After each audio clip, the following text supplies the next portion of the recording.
final speaker is Mr. Nasser Boladai. Mr. Nasser Boladai is a prominent human rights defender and the president of Balochistan's People Party, a popular political party representing the Baloch in Iran. Mr. Boladai has previously served as the president of Unrepresented Nations and Peoples Organization. Mr. Nasser Boladai. Thank you very much, Congressman. I'm happy to be here. Some new faces and some faces that I've met before. Of course, that's as my friend here, Commemoration was saying, it's never a happy occasion that we gather together. It's always about human rights, something that should not happen. I mean, this kind of gathering, fighting for human rights, should stop sometimes. But anyway, we cannot do anything but to struggle to achieve our rights. And here it's something unique, I think, today here. We are Baloch. Well, of course, it is again a sad thing that we are divided between East and West and North.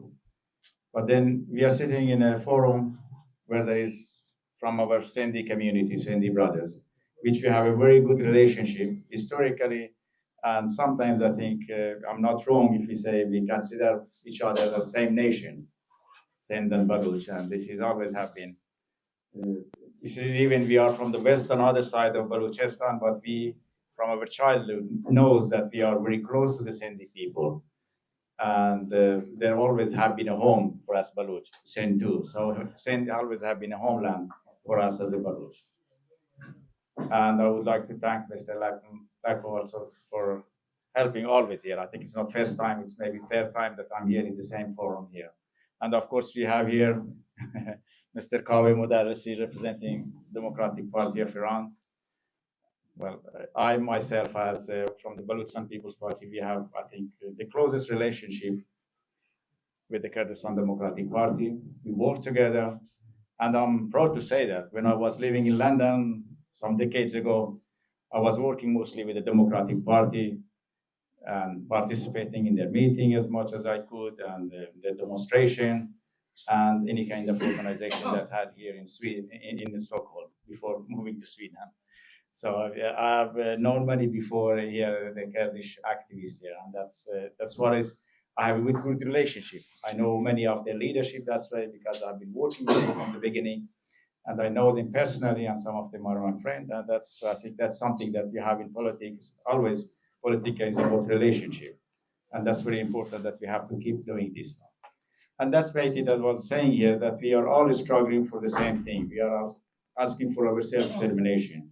And as I said, we Baloch has a unique position in this situation because we have good contact with many of the nations.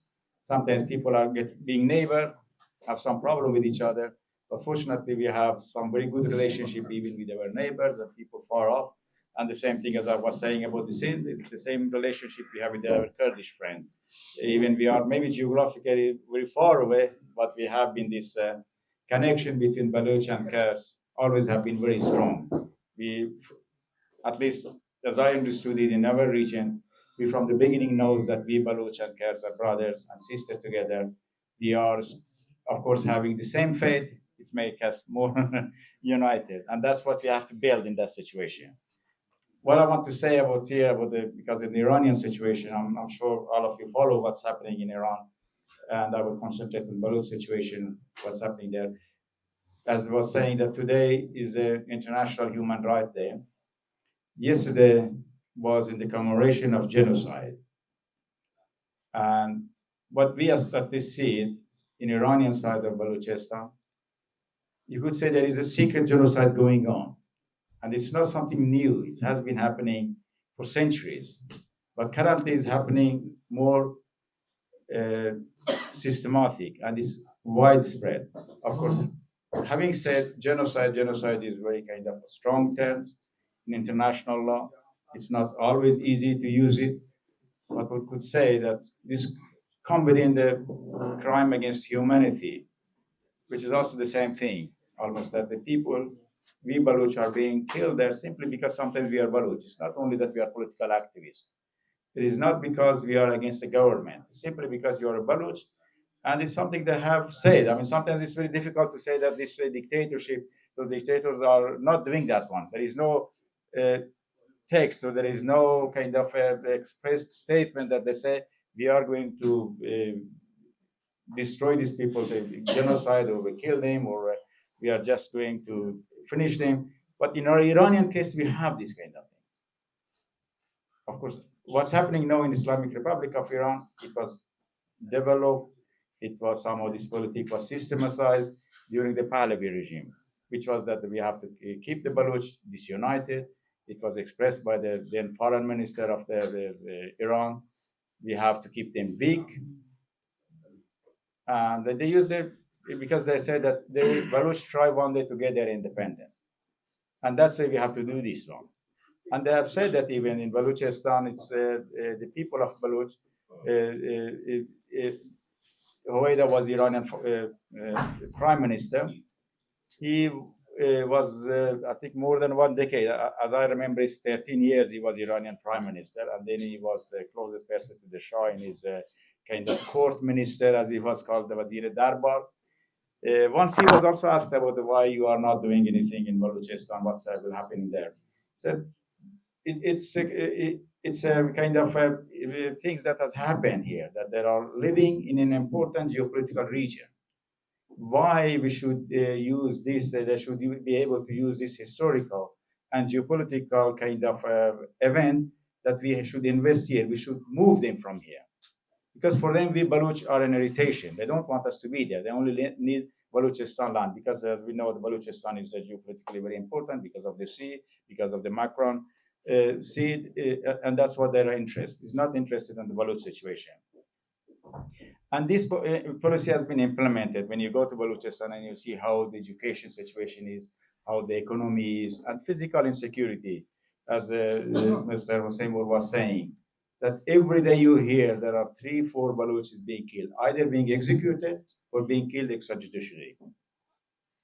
And this is not kind of things that you could expect anywhere, that is just to say that people are being killed without with one reason, but mostly there is no reason. And sometimes, well, they say it's a drug trafficking, and sometimes they say it's because they are speeding their car. But then, according to Iranian law, there is no law that you have to kill, you have to execute any smuggler. There is no, in Iranian law, there is nothing like that, that people have been arrested for smuggling, they should be executed. Most of those people are not, actually, they are not smugglers, but they blame them for being smugglers because it's very easy. You have to demonize people. You have to tell others that they are not right people. There are people that they should be killed. And this is what they use to execute Baloch, to kill them extrajudicially.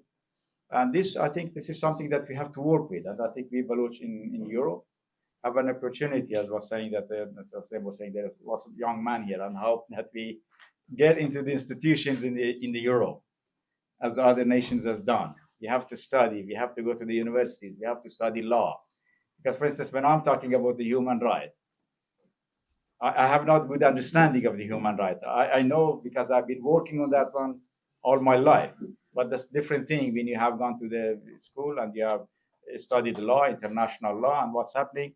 Actually, there is no something good happening in international law. They are trying to get a convention in here, crime against humanity. There is a convention in genocide, but there is no convention in crime against humanity. Although most of the people, like from the at the time of the Germans killing of the Jews, until other in Bosnia, there were many people convicted for crime against humanity.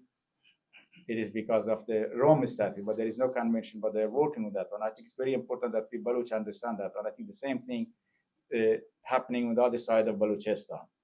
That's what we have to work on. And we have to, we know that's very difficult to get any country, particularly those countries like Iran, to be kind of to tell that the international community accept they are doing a crime against humanity.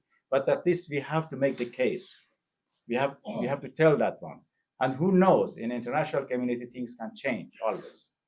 Because everything, as I was saying here, my friend Kabe was saying, is that the international community go based on its national interest, or they go based on their economical interest. When their economical interest comes, we have to be prepared to use that moment. We do not have to shy away. Everybody use opportunities. to get your right, you have to be opportunist, and that's not a bad thing. And that's what we have to do. We have to prepare our ground. We have to prepare the situation. When the situation comes, we are prepared. These things are very good. But again, we have to work more intellectually, actively. That's very good with that we do demonstrations here and there. But the important thing sometimes is not the demonstration. It's going to those institutions like the European Union. And I have been always critical. I'm a Baloch friend from Eastern Balochistan. As I've seen it, there are some kind of activism and there is some kind of resources to be used. But mostly they use it in Geneva. Geneva is very good to go there to make the case. But then from Geneva, you have to take it, if you wanted to make it political, from human rights, you have to take it to New York. If you want to give it political content, because human right is never being implemented if it doesn't have political content. And political content, you can give it, as they have said it historically, everywhere lead to Rome, and today every lead to Washington. So you have to work on the three levels, Geneva, but then take it to the New York, and to give it political content, you have to take it to Washington. And we should not be too shy. People say that you are working for America, you are working for the Germany, you are working for, I don't know, Pakistan or for Iran. It doesn't matter. We have to use any opportunity that give us something for the right of the Baloch people. Because even if you say, I always said, when the US was fighting against or the American wanted to be independent from the British, that we are living here in the British soul, no? When French helped them, it was not because they liked American. They helped them because they hated British. And the same thing goes when the Mujahideen was helped by the Americans. It was not that they liked Mujahideen, they hated the Soviet Union. So we have to check on those things. Whose national interest is the same for us? As I said, working human rights is the best that we can start it, but we have to do with political content. And hopefully we here someday, within 5 years or 10 years, can say that we have a good plan, we have a good working situation, and as was said here, that we all can work together from Sindhi, from Kurd, from Baloch. We have to coordinate, we have to work with each other, and we have to give information and exchange information which could be useful for us. And I thank you very much, and I'm happy again to be here with you guys. Thank you so much. Thank you very much, Mr. Nasser Boladai.